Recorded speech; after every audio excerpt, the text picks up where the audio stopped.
Avui ens acompanya a Alexandria Baltasar Porcel, l'escriptor mallorquí, l'última novel·la del qual, L'emperador o l'ull del vent, que havia rebut en el seu dia el Premi Ramon Llull, acaba també de ser premiada en la seva traducció francesa. Com has trobat que et premiïn a França d'una novel·la que, de fet, està situada en una de les desfetes de l'exèrcit francès, a l'episodi de Cabrera posterior a la desfeta de Bailén?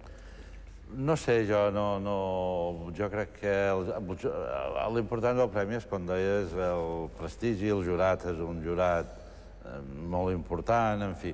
I jo crec que aquest tipus de gent, quan et trobes a una determinada altura, el xovinisme és menys important, no? Sens dubte que aquest premi, si hagués estat un premi comercial, no me l'haurien donat per por d'un rebuig de la gent en aquesta gran derrota napoleònica. Probablement l'episodi, recordem que la novel·la està ambientada o situada en un personatge que és un soldat, l'Honoré Grapin, que ell escriu i rememora tot l'episodi d'aquesta mena de desterrament o d'exili a Cabrera dels soldats que havien estat derrotats, no? Ha estat una sorpresa per ells perquè aquest episodi del segle XIX era conegut.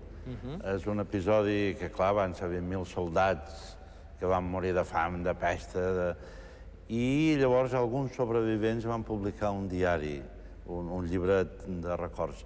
I, a més, varen fer unes reclamacions econòmiques a l'Estat i això es va arrossegar per l'Assemblea Francesa durant una sèrie d'anys, inútilment, no? I llavors era conegut, però ara era un episodi completament oblidat. Això eren uns soldats que varen ser derrotats a la batalla de Bailén, es van rendir, millor dir, no es van ser derrotats, 20.000, dels quals en van quedar 3.000, no? I els primers van tancar dins uns vaixells ancorats a la badia de Cadis, on varen morir, va ser una cosa dantesca, i després a l'illa de Cabrera van estar 5 anys, que és una illa deserta, on van arribar a practicar l'antropofàgia, no?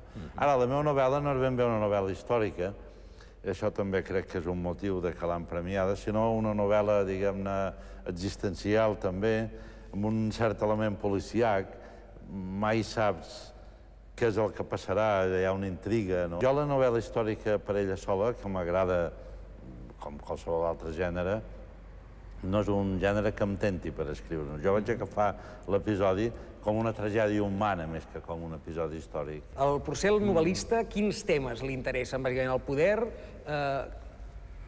Mira, a mi m'interessen, diguem... No sé, és bona pregunta, no? Bona pregunta i mala resposta. M'interessa el que em podrien dir l'aspecte titànic de l'ésser humà, no? L'aspecte titànic o l'aspecte aquell de que vas pujar a la muntanya i quan ets a dalt tornes a caure, no? M'interessa l'aspecte existencial de l'esforç de l'ésser humà, que pot ser el poder o pot ser el poder, no sé, la força, simplement. No m'interessa la força, l'intent de que l'home trenqui la frontera, diguem-ne, natural.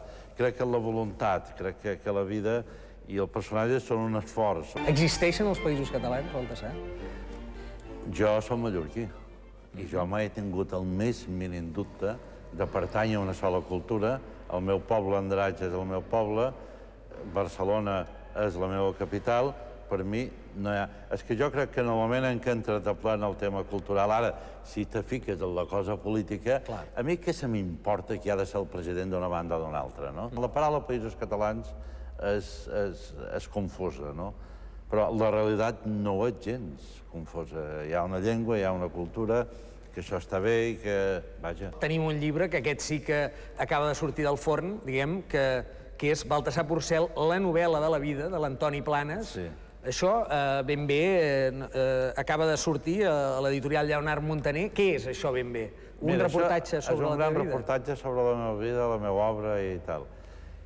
I aquest llibre té la meitat són entrevistes que ha fet amb 1000 autor i l'altra meitat és coses seues. És un reportatge. L'Antoni Planes és un periodista que en coneix moltíssim i aquest llibre té una característica curiosa. amb això que em preguntaves abans i això ara, hi ha un fet que si ara tu mires documentació sobre mi, jo mai parlo de mi. És curiós, no? I una de les coses que diu la gent és que som molt personalista i tinc fama de ser una... Bé, mai parlo de mi.